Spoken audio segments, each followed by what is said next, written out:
Hello, my name is Bill McCarthy, and I'd like to demonstrate the workings of a 19th century steam-powered wood shop. In the 19th century, before the invention of electric motors, all shops and machinery would have been powered off of a central power source, whether it was steam or water. Behind me is a 6-horsepower horizontal steam engine, a bore and stroke of 4.5-inch bore and a 5-inch stroke. This engine originally came from a blacksmith shop up in the coal regions of Pennsylvania. Now, this engine requires a source of steam, and over here to my left is a 6-horsepower O&S vertical fire tube boiler. This particular boiler has a firebox down here, and in there the fire is built, and there are 22-inch diameter tubes which run vertically from the firebox up to the top to the smoke hood. And those tubes are surrounded by water, and the products of combustion, the flame, goes up through the tubes, heating the water. Now, in making steam, the ratio of water to steam is 1 gallon of water will make 1,700 gallons of steam. Basically, all you need is a vessel that can withstand the pressure and a source of heat. We are burning wood, but this boiler could have also been used with coal. Now, with steam and high pressure, safety is always an issue, and your boiler must be equipped with a safety valve and also a method of putting water back in the boiler. Over here on the right side of the boiler, you will see what's referred to as a sight glass. And in here, you can see what the level of the water is, which is right approximately here. Now, you have to keep your water level within this safe limit, and you cannot let it drop below. Now, over here, my hand is on what are called tricocks, and these are a method of making sure that your gauge glass isn't lying. Occasionally, gauge glasses can become plugged, and they'll give you a false reading. So what you do then is you will open your tricocks and you just crack them ever so small amount, and you'll see drips of water comes out. That means that the water level is above that. And we'll open this one up and see what happens here. And water also comes out of that one. So that means that our water level is above the tricocks and we're in the safe mode. Now on the back of the boiler, which you probably can't see, is a device called an injector.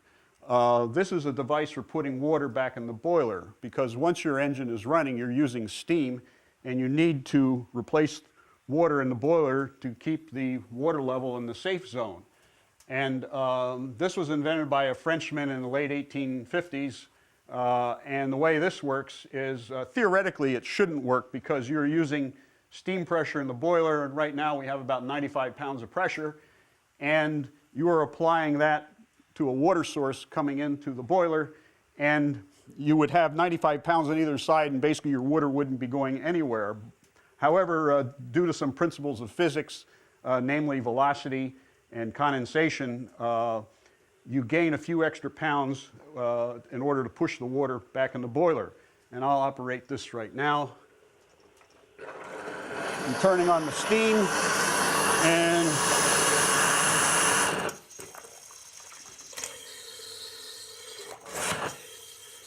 now, you can hear that sound it's making. That means the injector is working and putting water back in the boiler. And our water level is rising. We'll let that run for a little bit, and then we'll turn it off.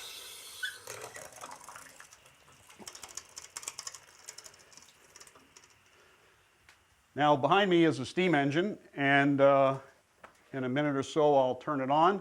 But first, I'd like to talk about the power transmission system. You will see the steam engine has a flywheel here, and this steam engine operates at about 200 RPM. And what we will be doing is we'll be transferring the power from the steam engine through this belt up to a system of overhead shafts, which are typically referred to as line shafts. And through these line shafts, we will transmit power to individual machines through a clutch system and what's referred to as a countershaft. Now, the reason for the countershaft and the clutch system is you basically do not want to run all your machines all the time. You want to be able to selectively turn your machines on and off. Typically in a 19th century factory, your line shafts would run all day long, and then you would turn individual machines on and off by using your counter shaft and your belt shifting mechanism, which I'll demonstrate in a minute. But if you notice here, this pulley is approximately about a 20 to 22 inch diameter, driving up to one that's about 14. So you will get a speed increase from the 200 RPM of the engine up to the first shaft, and typically line shafts in factories operated at 250 RPM. And with woodworking machinery, most woodworking machinery runs very fast. So you have to have several speed increases to get the machine up to its proper speed. First, I'll demonstrate the steam engine here. Well, if you look at your engine, you'll see that the engine is basically at the extent of its stroke. When one has a single cylinder steam engine, when it's in that position, that's referred to as top dead center, or bottom dead center, which would be the exact opposite. That would actually be bottom dead center. Now, in order for the engine to start, a single cylinder engine will not be self-starting if it is in either one of those positions. So what I'll do is I'll turn this belt and I'll get the engine off of bottom dead center, and I'll basically put it in mid-stroke. And I'll turn the steam on. Now, you'll notice when I first turn the steam on, a lot of steam will come out in the cylinder area here. Basically what that is, we're blowing the condensation. The first steam that goes into a cold engine will condense back in the water, and since water doesn't compress, you have to let it out. So when I turn the engine on, you'll see a lot of steam coming out of here, steam and water, and then we'll let it run a little bit, and then I'll shut these valves. You'll also notice that the cylinder here looks like it's made out of wood. Well, it's not actually made out of the wood. Wood is on here as a form of insulation, and it's referred to as lagging. A steam engine, unlike an internal combustion engine, like the gas engine in your car or a lawnmower, a steam engine needs to run as hot as possible. It doesn't need a cooling system like an internal combustion engine. And the other thing I'd like to mention about steam engine is a steam engine is double acting. By double acting, what I mean is the steam pushes the piston one way, and then the valve in the valve chest moves, and then it pushes the piston back. So there's pressure on the piston pushing it back and forth. Now, on let's say the engine in your lawnmower, so a steam engine has what you'd refer to as 2 power strokes per revolution. Your engine in your lawnmower, which is a single cylinder engine, would only have 1 power stroke after every 2 revolutions. So I will turn the steam on here. Open up the valve.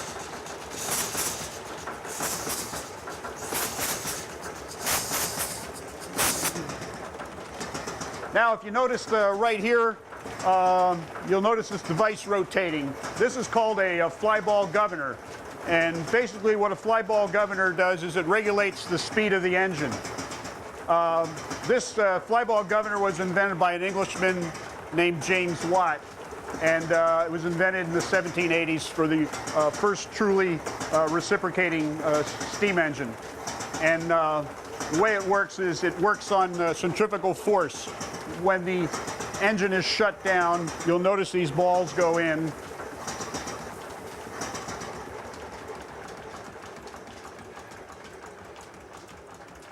That's because the speed is slowing down. So when the engine is running, these balls go out and they reach an equilibrium point between the spring pressure and centrifugal force. And that pulls a rod which controls a valve down in here. So if the engine has no load on it, if I'm running no machines, the engine runs at a constant speed. Now, when I turn on the first machine, what will happen is the engine will momentarily slow down, and then the governor will instantly sense that slowing down, and these balls will react and lift the rod and allow more steam to come in. See, right now the governor is in its equilibrium point.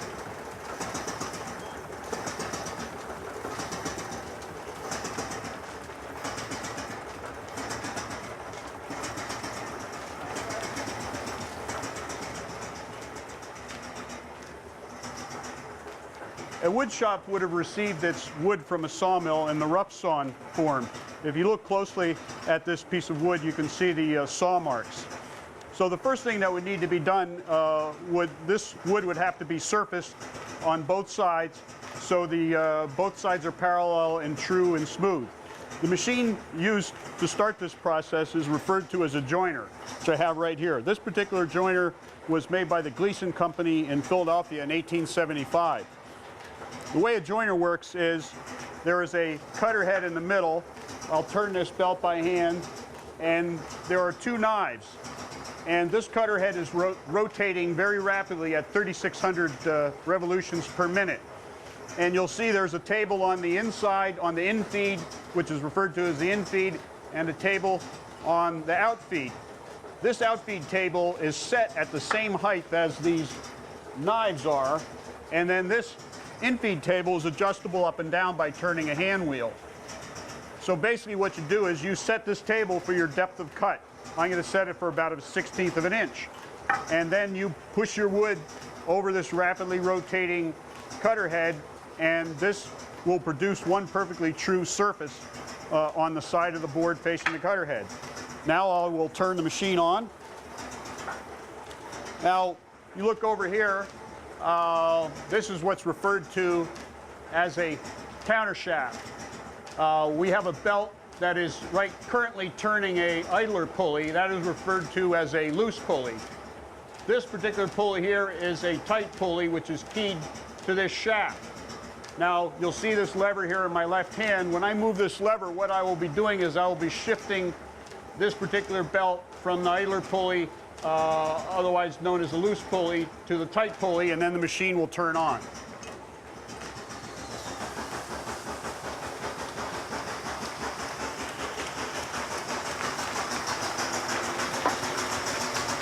We'll take my piece of stock here and we will run it over the cutter head.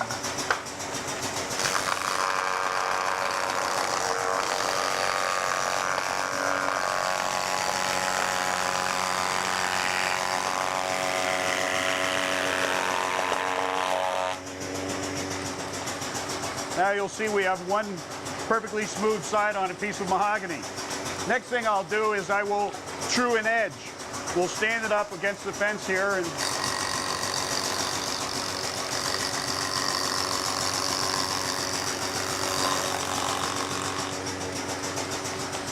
now I'll shut this machine off.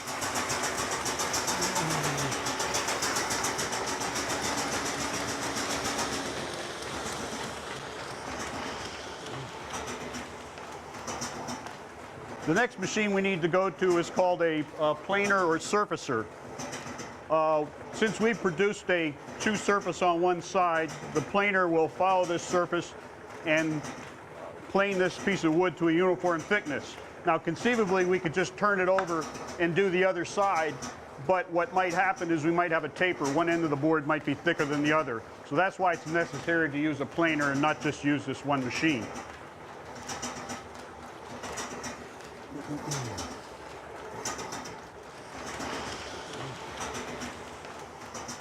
The next machine I'd like to demonstrate is a planer or surfacer. This particular machine has a patent date of 1867. However, it was made, the design of this dates from a much earlier period. This machine was made by the Richardson-Merriam Company in Worcester, Massachusetts. This 1867 patent date basically covers the method by how they oil the bearings. This particular machine is